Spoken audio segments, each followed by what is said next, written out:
This is a special edition of Late Night Health. I'm Mark Allen. Love makes the world go round, and we're going to be talking about a story today that is truly, truly amazing. It's a story of love, compassion. It's a riches to rags story rather than a rags to riches story. Our guest is Brian McGowan. Uh, Brian has written a book, and it's called Just Another Day of Hell in Paradise. Brian, welcome to Late Night Health. Thanks so much. It's a pleasure to be here, Mark. This video is really geared not only to consumers, but more so to the industry, publishers, producers, movie directors who are looking for something that's a little bit different, a little bit out there, and just amazing. And at the same time, showing that the practice of medicine is just that. It's the practice. It's really not 100% science. Uh, Brian, you met the love of your life, and she was sick almost from the beginning of when you met. That's true. We met and we didn't realize that Deirdre had Lyme disease, and by our third date, she had already had knee surgery to deal with the knee pain, joint pain, and it helped a little bit, but it didn't really help. Everything came back, and we went on like this for 8 or 9 years before somebody suggested we look into Lyme, and that's what it was at the time. No, in New York City, nobody really knew about Lyme. It was in the mid '80s, and it was especially in the city. People knew about it in Connecticut, but it took a while. And then when we finally, so for all that time, she was always looking for an answer. We were always trying something new, trying something new, trying something new. Everything helped a little bit because it helped symptoms, but nothing really cured it until we treated the Lyme about 9 years after we met. Lyme disease is usually caused by the bite of a tick, isn't it? Yes. As it turned out, her parents lived in Connecticut and she used to go in their backyard and do yoga in the grass. And then Ah, because everyone in New York said, well, you can't get it in New York. This was before they even knew that it could be transmitted by birds and carrying the tick. And so it was almost nobody was looking for it until, we figured out finally where it came from. you ended up living on a beach, and we're going to get there. You were a successful consultant on Wall Street, making a lot of money. Deirdre was working. What did Deirdre do? She was a manager of human resources at a large Fortune 50 company. So she was doing okay too. She was. And all of a sudden, she couldn't work. How did that affect first her and then you? Well, it was gradual. It was just harder and harder to focus. What we didn't know at the time was the Lyme affects, it has a neurological impact. So she was finding it hard to focus. She was tired. She had joint pain. It was really hard to work. It was harder and harder. And finally, she just had to quit. She didn't know what was going on, but she said, "I just can't do my job anymore." And so she left work, which wasn't an undue financial burden, but it made everything. We lived in New York City, so it made everything a little tighter. And then what really caused a financial burden was all the things that we tried. We started with allopathic medicine, and once that was exhausted, we tried a few people. The basic tests didn't show her anything wrong with her. Everyone said, "Oh, it's fine." They started to think it's in your head. You're not really sick. And then we went to a medical detective who we had some hope about. And he said, after a couple of visits, he said, there's a very small percentage of people we can't help. And you're in that percentage, I'm sorry to say, good luck. So then But we he went sent down. you a bill anyway. Somehow that happened, yes. Yes. Um, so we went down the alternative route. Just, Deirdre was basically on her own at that point. Whatever she could, we try. We tried homeopathy and, things like that. And And then that was all out of pocket, none of that was covered by insurance. So that started to become a strain. And of course, anything that showed promise, we wanted to try. And then we lived in New York City and it was very toxic, and she was sick there and she did better in the country. So we started renting country houses and, spending more and more time out of the city. And it gradually, morphed into, someone who had built a house in the Bahamas on his tiny little island. And that was good for a while. And, there was just nothing that we didn't try. And at some point, we just went through everything. And at some point, I was trying to travel back and forth from these remote locations. And, it was almost impossible to keep working the way I was working. And I had to spend more and more time with her. And I was making less and less money. And then eventually I couldn't work. It's a little bit of a long story, but when we wound up in Hawaii, I couldn't continue working and there was no work on island. So we just went through the rest of our money, and then we were at zero, literally penniless, and relied on charity from friends and family to survive. Let's talk about the psychological impact. First of all, while it's we are what we eat. That's one, but we are what we do, and I think that's important for both men and women. I mean, when people retire, oftentimes, if they don't find something else to do, they die. And they need to find a purpose in life. Deirdre's purpose, helping people get work, learn about all the HR things, insurance and profit sharing and all that stuff that HR people do, was cut away from her. How did she react to that? She, interestingly, yeah, at first it was tough. And then she decided she needed to focus on something other than just being sick. And she decided she would be a therapist. She applied to and got into Columbia graduate program, went down there for orientation, and it was just so overwhelming. And she was so sick already at that point that she just realized she couldn't begin a whole regimen of school. So she came home and had to drop out. It was devastating for her. It seemed that she couldn't do anything, except be sick. And when we went to a homeopath, he said to her, we went through 4 days of testing and all this, and he made all these recommendations. Then he said, go take an art class.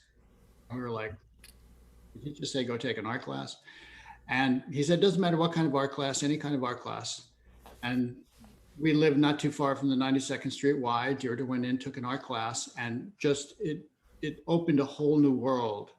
And it was a kind of a simple art class. And then after that, taking that twice in a row, she enrolled in a real art school that was nearby and started oil painting and discovered her life. I mean, that was who she truly was. And we had no idea. And it was amazing that the way we found out, but that consumed her. And then she had something to focus on, something really positive that she loved.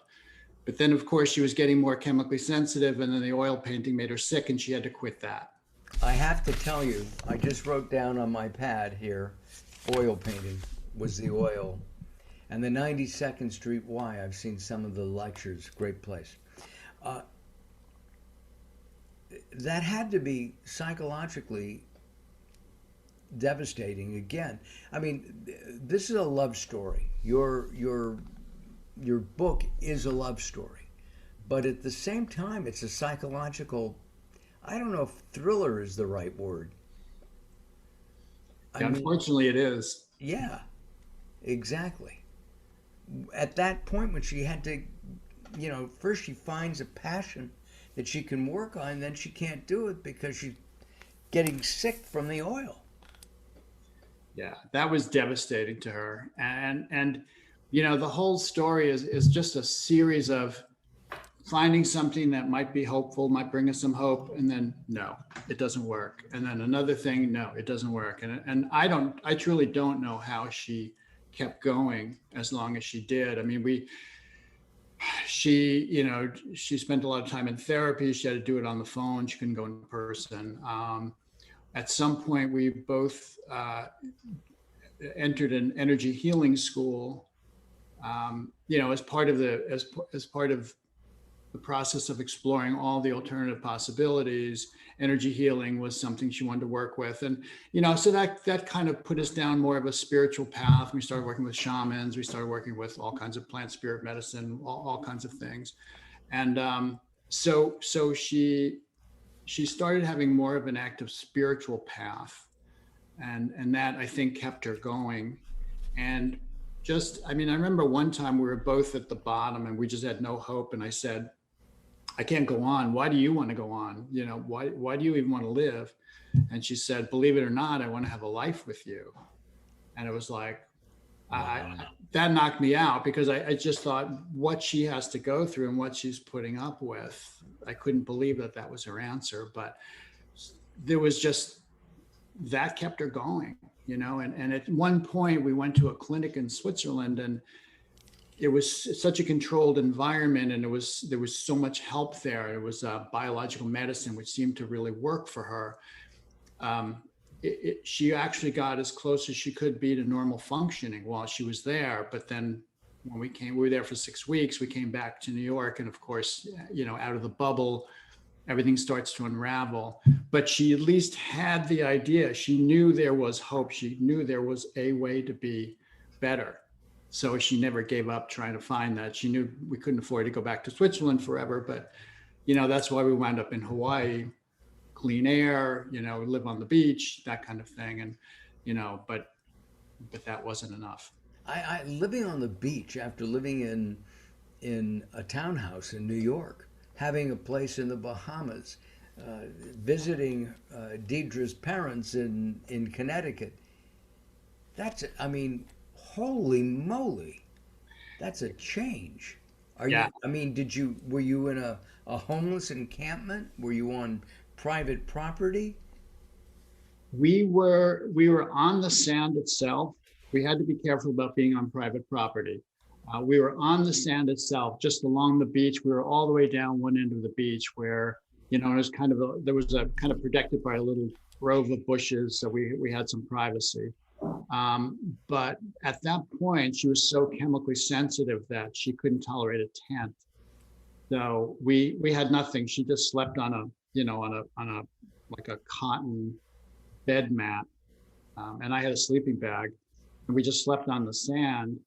And when it rained, I had to get up and assemble umbrellas over us because she couldn't tolerate a tent. She couldn't even tolerate a tarp. We tried to, wash them out and air them out and everything.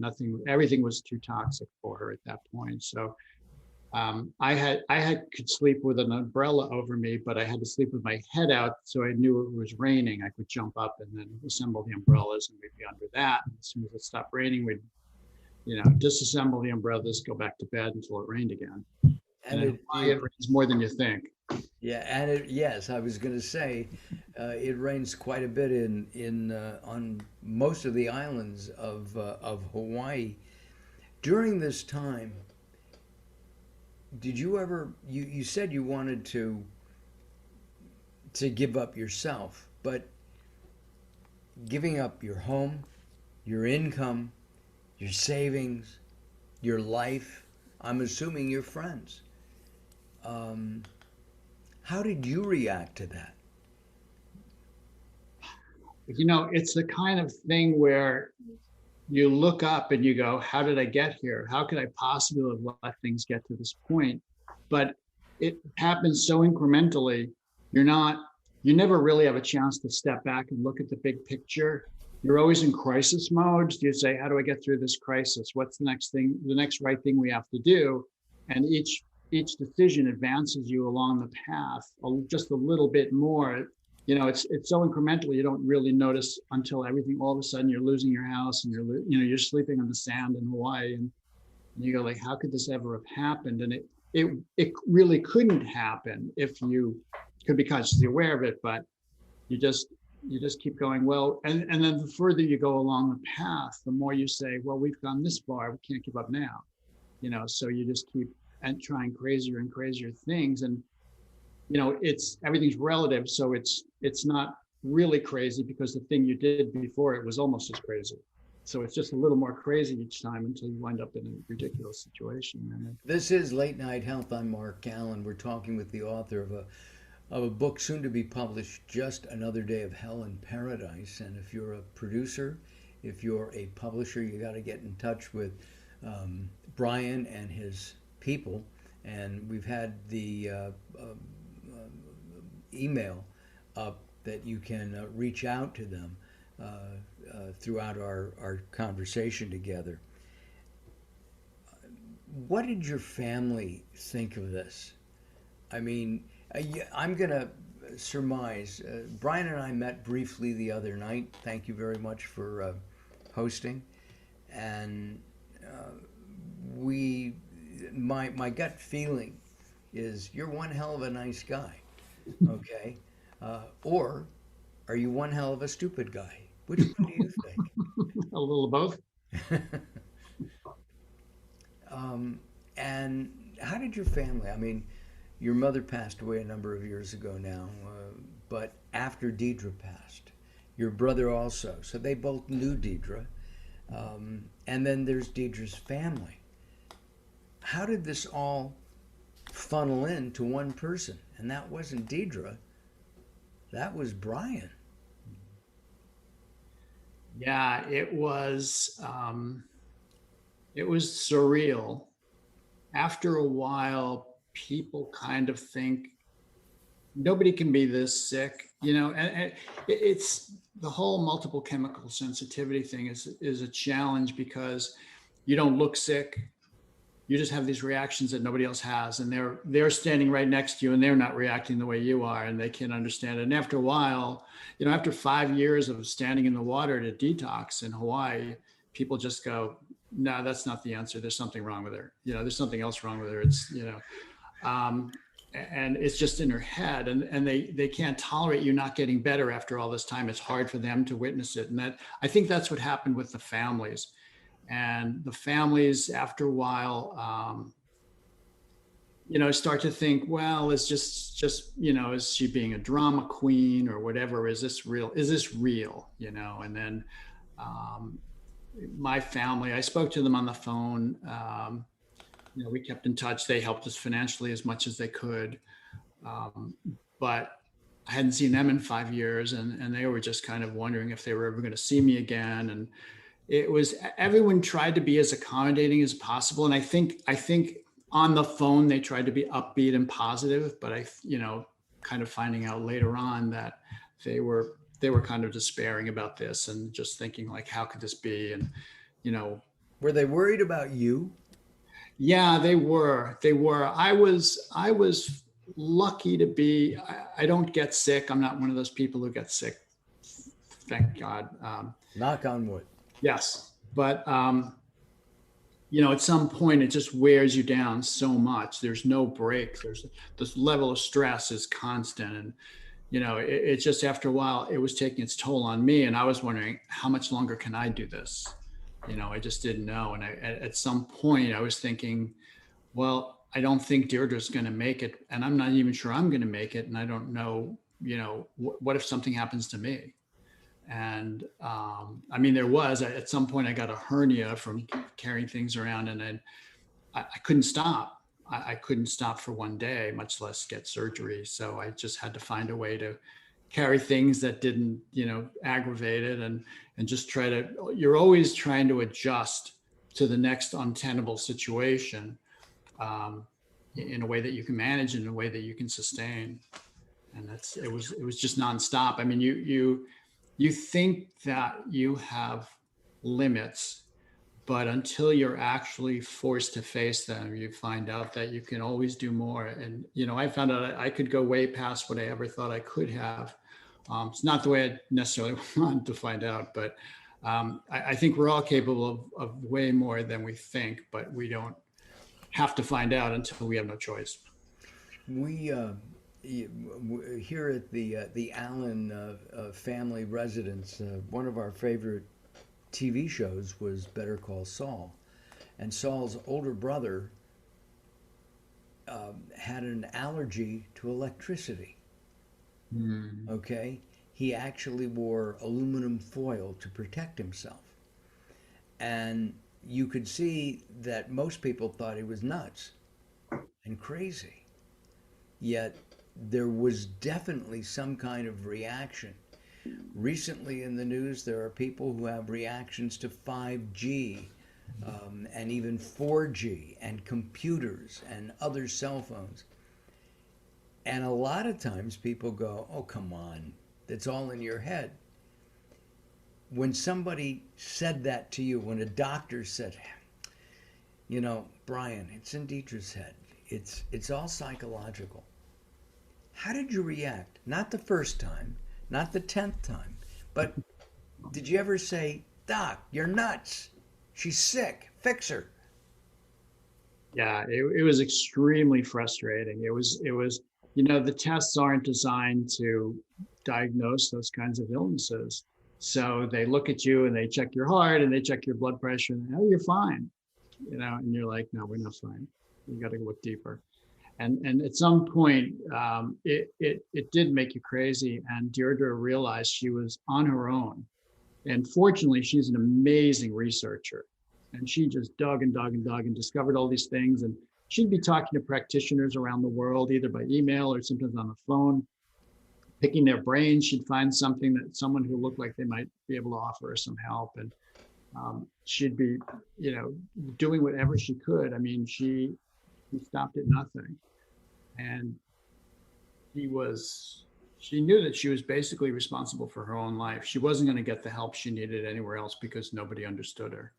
And it was, you know, now I think down the road, people are getting more, these symptoms are coming out more and more in people, and they're beginning to look at it as you just suggested. But back then it was totally like, yeah, you're crazy. There's nothing wrong with you. You're fine. It's in your head. And that there's nothing that makes you more crazy when you know you're sick and someone says there's nothing wrong with you. Or when you're not sick and somebody says you are sick. Right. Right. Yeah. Right. There's so many things that we could talk about, and our time is limited. Again, if you're a producer, if you're in the film business, if you're looking for a project, this could be a really great one. There had to have been a time, Brian, and you've already said that you were willing to give up, but Deirdre wasn't. Her spirit, her drive, her zest for life, has that stayed with you over the last 6 years or so? Yes, that's a great question. It was just so phenomenal that even when I, you know, when I we used to have a conversation and just say, look, it's okay. You know, you don't have to keep doing this. And she just never gave up. I mean, she kept going up every day after we ate. She had to walk, she had to exercise so she could digest. She had a lot of digestive issues. And at some point I had to help her stand up. She couldn't walk. And at some point she literally couldn't walk. And to stand up in the water every day, which is how she detoxed, I had to hold her up.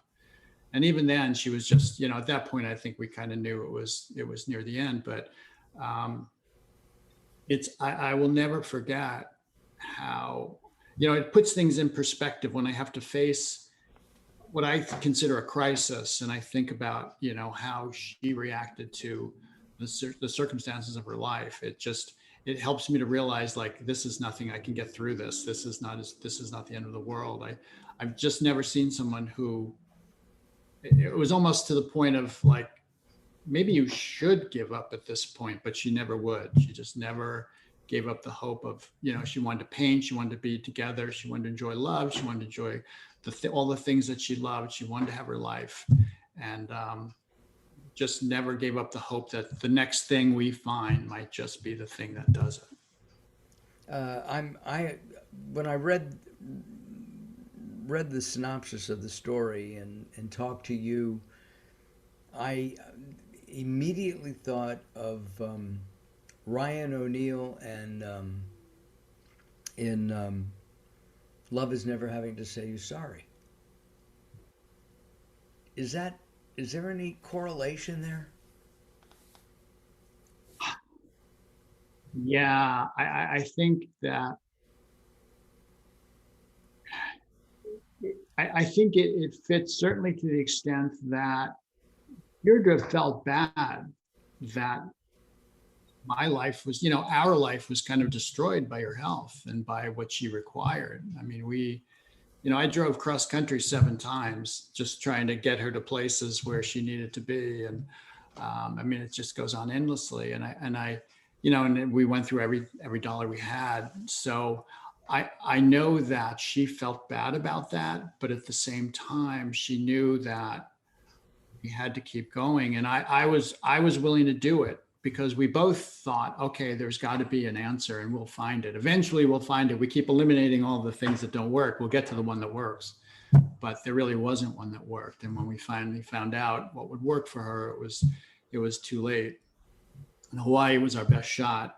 And that worked for a while. It probably added a few years to her life, but there wasn't going to be a real thing that could get her better again. So, I know it really hurt her that it had the impact on me. But then again, it's like you can't say I'm sorry. You just have to keep going. And we were a team. I mean, we worked as a team, and there was nothing I wouldn't do. And at some point, there is nothing. Did she ever say I'm sorry? I think she did. I remember one time on the beach in Hawaii where she just kind of, it was a down day for her. And she just said, I'm sorry that I dragged you into this. I don't know how we get out of this, but the next day she was back to like, we're going to find a way through this and we're going to get out of this. So there was that little moment where she felt like maybe this was all a mistake, but she never stayed in that place. Well, I have one request, and then when the movie is made, I just want to play the nicest doctor you met. And Done. yeah, good. Listen, thank you very much. You've come a long way. In recounting the story, talking about everything from allopathic traditional medicine to alternative health, and trying to figure out why things like this happen and why think people don't listen. Doctors don't always listen, and I think that they need to listen and they need to understand that there are situations and problems. Brian McGowan has been our guest. He's got a great book out. It'll be coming out. It's called Just Another Day of Hell in Paradise, and it's heartbreaking. Brian, will you come back and give us an update? I would love to. Thank you so much, Mark, for having me. Our pleasure. I'm Mark Allen. This is Late Night Health. We'll see you next time.